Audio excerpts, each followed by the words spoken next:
Once upon a time, there lived a woman who had a son and a daughter. One morning she said to them, "I have heard of a town where there is no such thing as death. Let us go and dwell there." So she broke up her house, and went away with her son and daughter.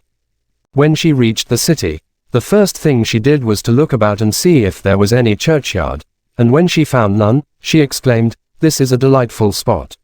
We will stay here forever." By and by, her son grew to be a man, and he took for a wife a girl who had been born in the town. But after a little while he grew restless, and went away on his travels, leaving his mother, his wife, and his sister behind him. He had not been gone many weeks when one evening his mother said, "I am not well, my head aches dreadfully." "What did you say?" inquired her daughter-in-law. "My head feels ready to split," replied the old woman.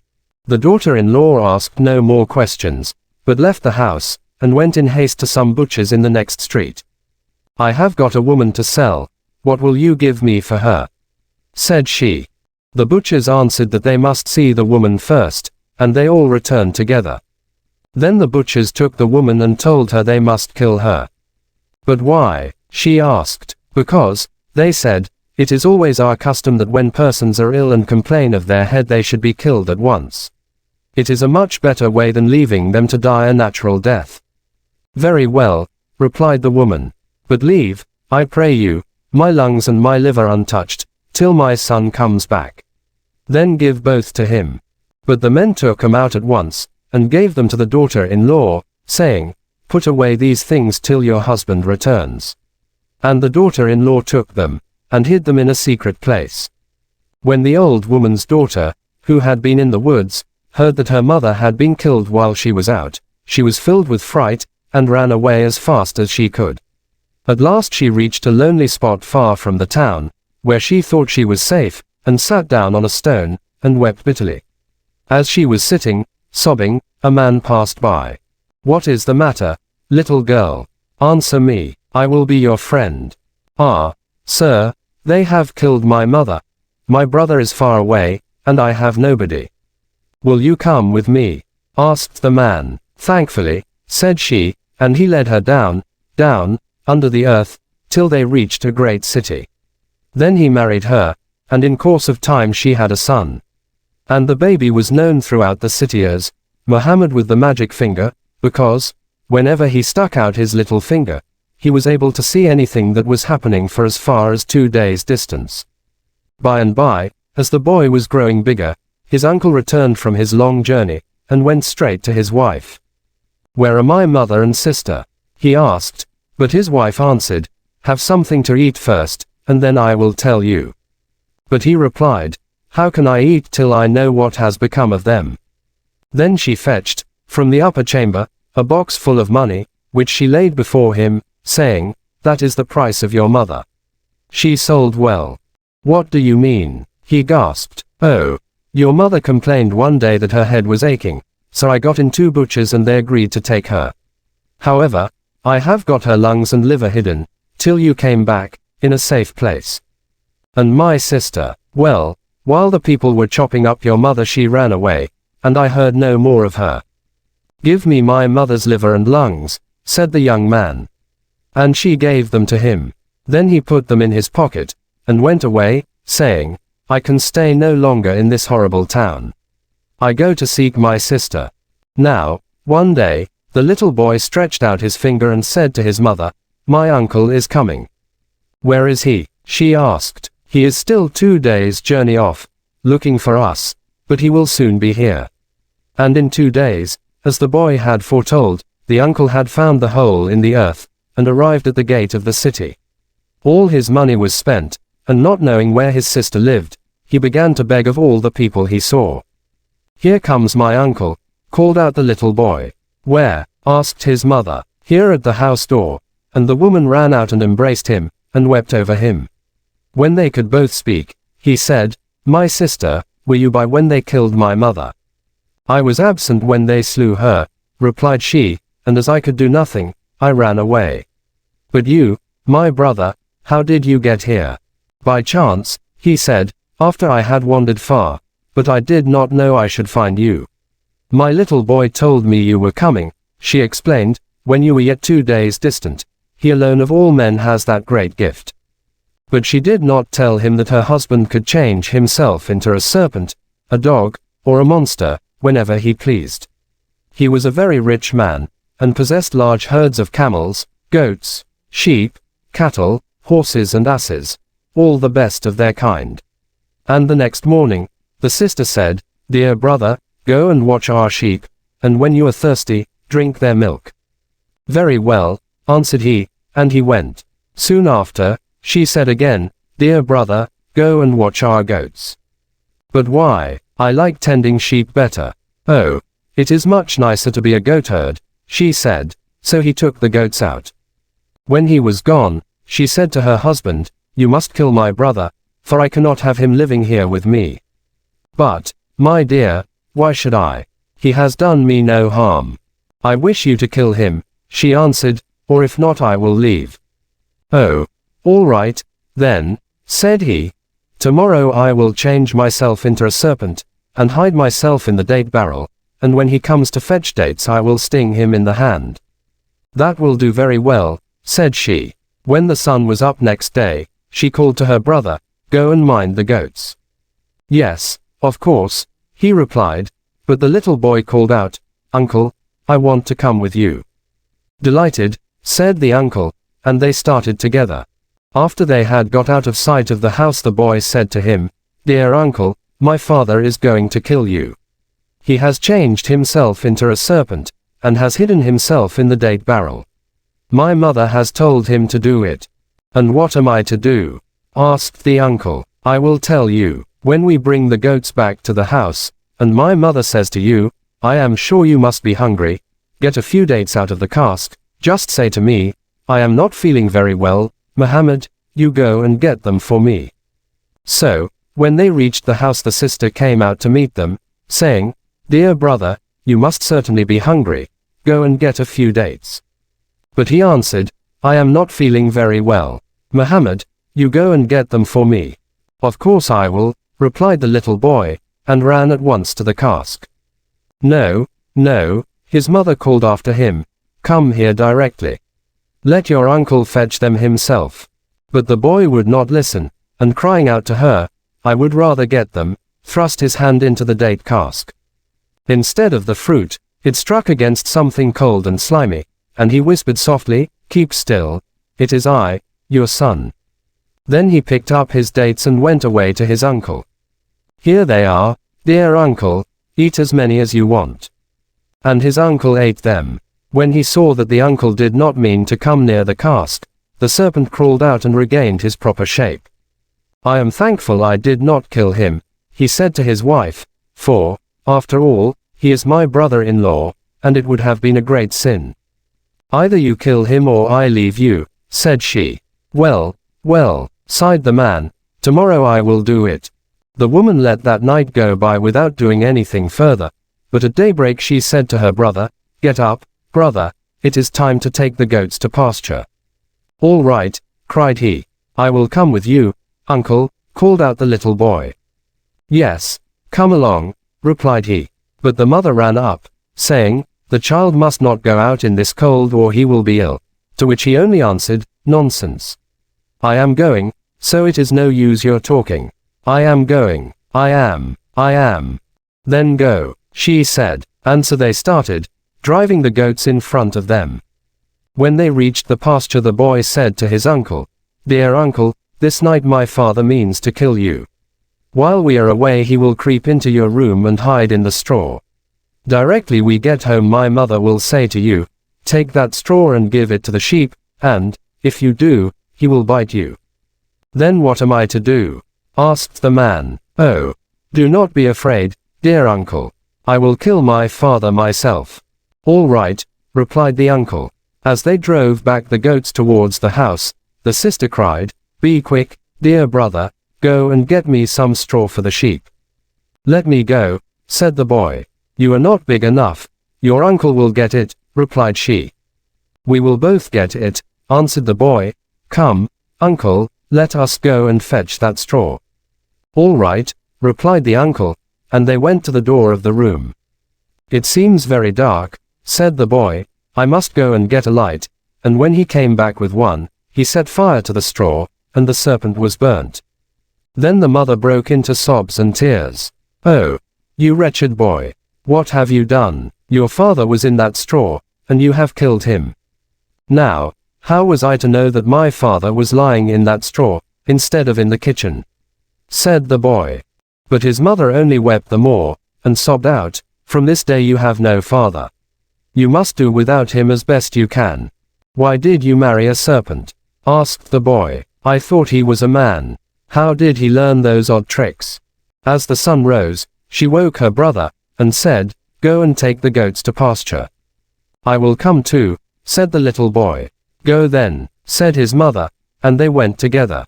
On the way the boy began, Dear uncle, this night my mother means to kill both of us, by poisoning us with the bones of the serpent, which she will grind to powder and sprinkle in our food.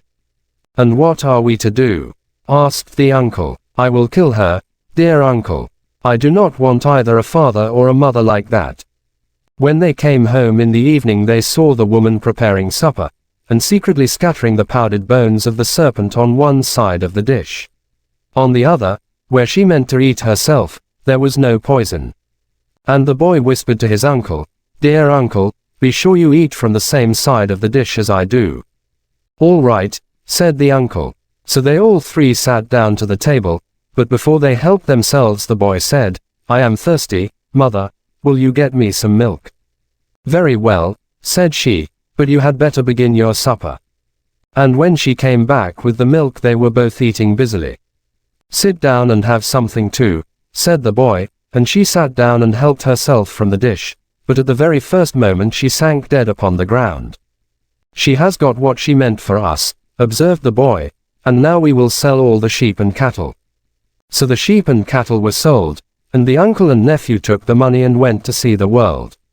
For 10 days they traveled through the desert, and then they came to a place where the road parted in two.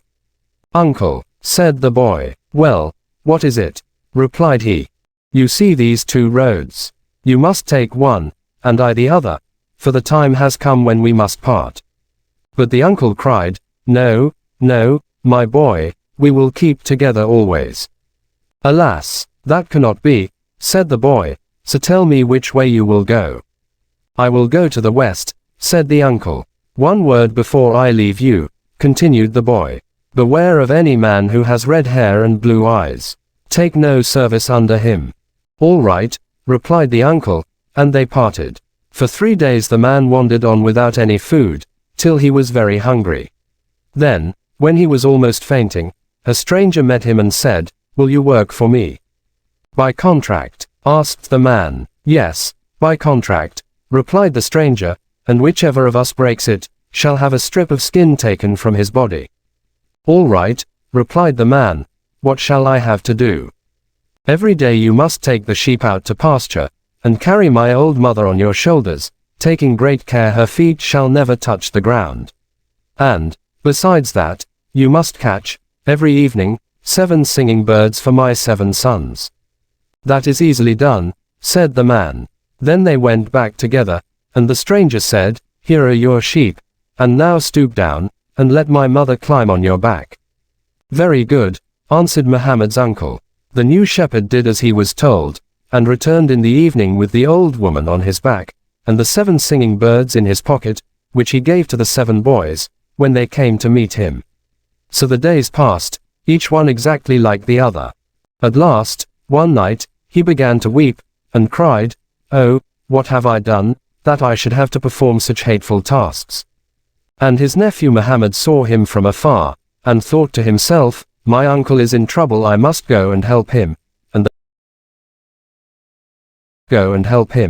the next morning he went to his master and said, Dear master, I must go to my uncle, and I wish to send him here instead of myself, while I serve under his master.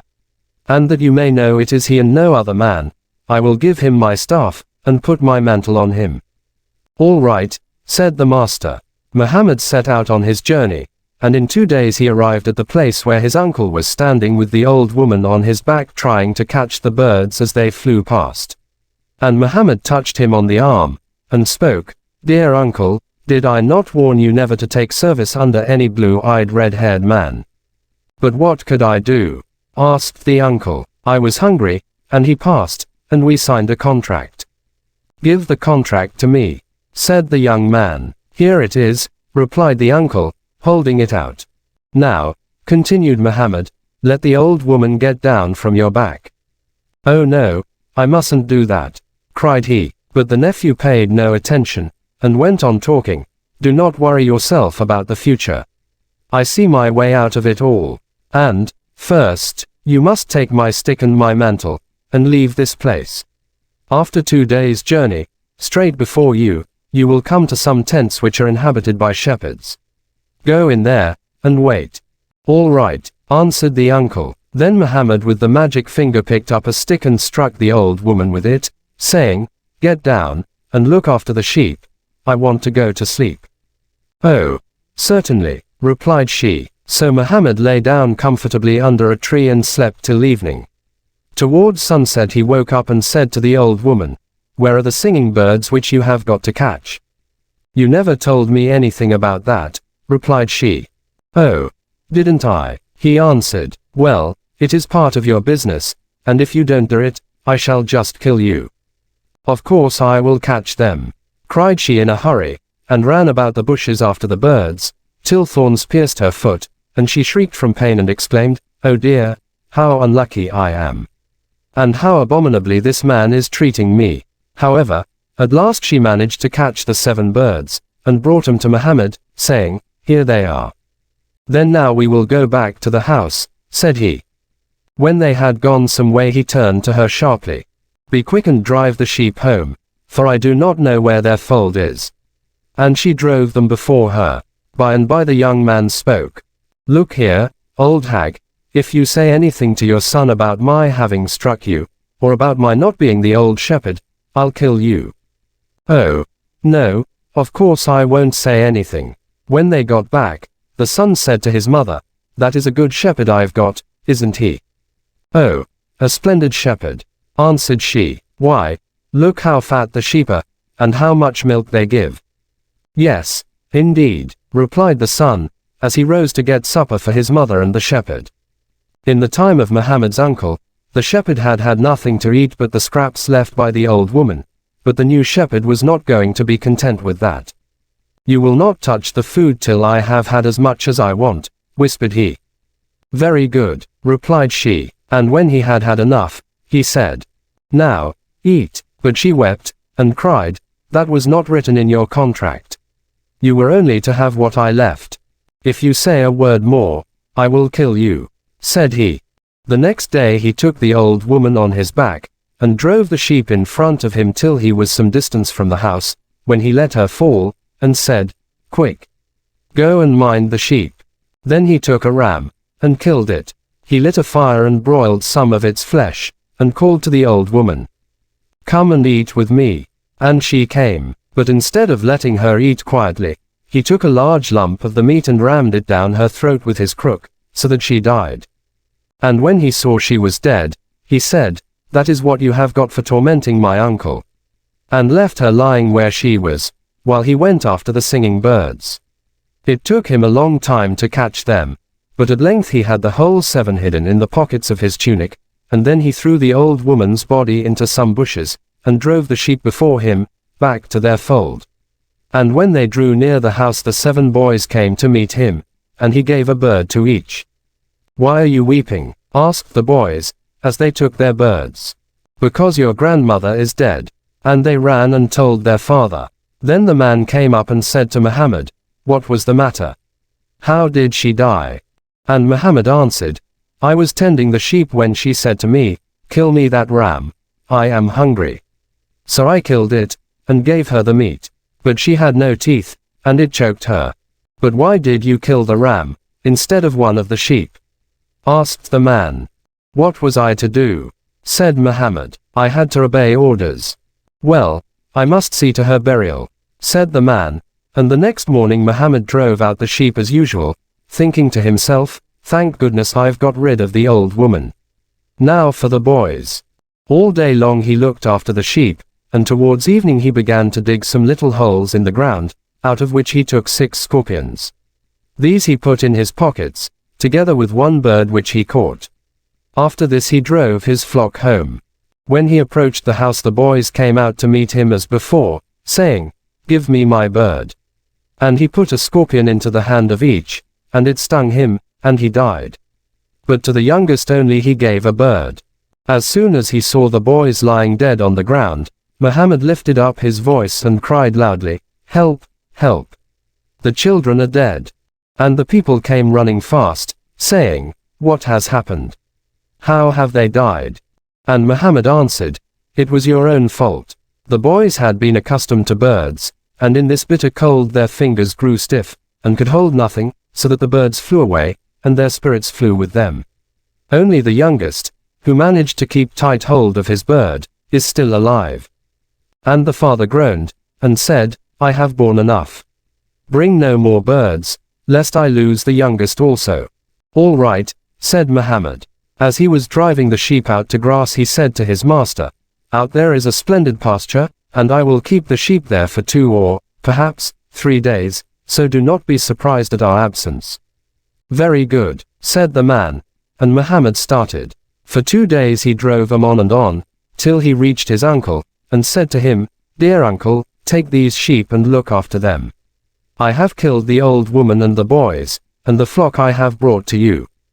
Then Muhammad returned to his master, and on the way he took a stone and beat his own head with it till it bled, and bound his hands tight, and began to scream. The master came running and asked, "What is the matter?" And Muhammad answered, "While the sheep were grazing, robbers came and drove them away, and because I tried to prevent them, they struck me on the head and bound my hands. See how bloody I am. What shall we do?" Said the master, "Are the animals far off?" "So far that you are not likely ever to see them again," replied Muhammad. "This is the 4th day since the robbers came down. How should you be able to overtake them?" "Then go and herd the cows," said the man. "All right," replied Muhammad, and for 2 days he went. But on the 3rd day he drove the cows to his uncle, first cutting off the tails. Only 1 cow he left behind him. "Take these cows, dear uncle," said he. "I am going to teach that man a lesson." "Well, I suppose you know your own business best," said the uncle. And certainly he almost worried me to death. So Muhammad returned to his master, carrying the cows' tails tied up in a bundle on his back. When he came to the seashore, he stuck all the tails in the sand, and went and buried the 1 cow, whose tail he had not cut off, up to her neck, leaving the tail projecting. After he had got everything ready, he began to shriek and scream as before, till his master and all the other servants came running to see what was the matter. "What in the world has happened?" they cried. "The sea has swallowed up the cows," said Muhammad, "and nothing remains but their tails. But if you are quick and pull hard, perhaps you may get 'em out again." The master ordered each man instantly to take hold of a tail, but at the first pull they nearly tumbled backwards, and the tails were left in their hands. "Stop," cried Muhammad, "you are doing it all wrong. You have just pulled off the tails, and the cows have sunk to the bottom of the sea. See if you can do it any better," said they, and Muhammad ran to the cow which he had buried in the rough grass, and took hold of her tail and dragged the animal out at once. "There, that is the way to do it," said he. "I told you you knew nothing about it." The men slunk away, much ashamed of themselves, but the master came up to Muhammad. "Get you gone," he said, "there is nothing more for you to do. You have killed my mother, you have slain my children, you have stolen my sheep, you have drowned my cows. I have now no work to give you. First give me the strip of your skin which belongs to me of right, as you have broken your contract." "That a judge shall decide," said the master. "We will go before him." "Yes, we will," replied Muhammad. And they went before the judge. "What is your case?" asked the judge of the master. "My lord," said the man, bowing low, "my shepherd here has robbed me of everything. He has killed my children and my old mother. He has stolen my sheep. He has drowned my cows in the sea." The shepherd answered, "He must pay me what he owes me, and then I will go." "Yes, that is the law," said the judge. "Very well," returned the master, "let him reckon up how long he has been in my service." That won't do, replied Muhammad. I want my strip of skin, as we agreed in the contract. Seeing there was no help for it, the master cut a bit of skin, and gave it to Muhammad, who went off at once to his uncle. Now we are rich, dear uncle, cried he, we will sell our cows and sheep and go to a new country. This one is no longer the place for us. The sheep was soon sold, and the two comrades started on their travels. That night they reached some Bedouin tents, where they had supper with the Arabs. Before they lay down to sleep, Muhammad called the owner of the tent aside. Your greyhound will eat my strip of leather, he said to the Arab. No. Do not fear. But supposing he does, well, then, I will give him to you in exchange, replied the Arab. Muhammad waited till everyone was fast asleep, then he rose softly, and tearing the bit of skin in pieces, threw it down before the greyhound, setting up wild shrieks as he did so. Oh, master, said I not well that your dog would eat my thong? Be quiet, don't make such a noise, and you shall have the dog. So Muhammad put a leash round his neck, and led him away. In the evening they arrived at the tents of some more Bedouin, and asked for shelter. After supper Muhammad said to the owner of the tent, your ram will kill my greyhound. Oh, no, he won't. And supposing he does, then you can take him in exchange.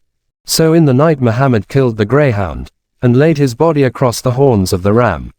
Then he set up shrieks and yells, till he roused the Arab, who said, take the ram and go away. Muhammad did not need to be told twice, and at sunset he reached another Bedouin encampment. He was received kindly, as usual, and after supper he said to his host, your daughter will kill my ram. Be silent, she will do nothing of the sort. My daughter does not need to steal meat, she has some every day. Very well, I will go to sleep, but if anything happens to my ram I will call out. If my daughter touches anything belonging to my guest I will kill her, said the Arab, and went to his bed. When everybody was asleep, Muhammad got up, killed the ram, and took out his liver, which he broiled on the fire. He placed a piece of it in the girl's hands, and laid some more on her nightdress while she slept and knew nothing about it. After this he began to cry out loudly. What is the matter? Be silent at once, called the Arab. How can I be silent, when my ram, which I loved like a child, has been slain by your daughter? But my daughter is asleep, said the Arab. Well, go and see if she has not some of the flesh about her. If she has, you may take her in exchange for the ram. And as they found the flesh exactly as Muhammad had foretold, the Arab gave his daughter a good beating, and then told her to get out of sight, for she was now the property of this stranger. They wandered in the desert till, at nightfall, they came to a Bedouin encampment, where they were hospitably bidden to enter. Before lying down to sleep, Muhammad said to the owner of the tent, your mare will kill my wife. Certainly not, and if she does, then you shall take the mare in exchange. When everyone was asleep, Muhammad said softly to his wife, maiden, I have got such a clever plan. I am going to bring in the mare and put it at your feet, and I will cut you, just a few little flesh wounds, so that you may be covered with blood, and everybody will suppose you to be dead. But remember that you must not make a sound, or we shall both be lost. This was done, and then Muhammad wept and wailed louder than ever. The Arab hastened to the spot and cried, oh, cease making that terrible noise. Take the mare and go, but carry off the dead girl with you. She can lie quite easily across the mare's back.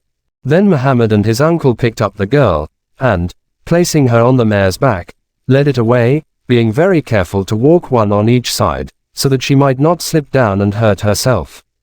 After the Arab tents could be seen no longer, the girl sat up on the saddle and looked about her, and as they were all hungry they tied up the mare, and took out some dates to eat. When they had finished, Muhammad said to his uncle, dear uncle, the maiden shall be your wife. I give her to you. But the money we got from the sheep and cows we will divide between us. You shall have 2/3 and I will have 1. For you will have a wife, but I never mean to marry.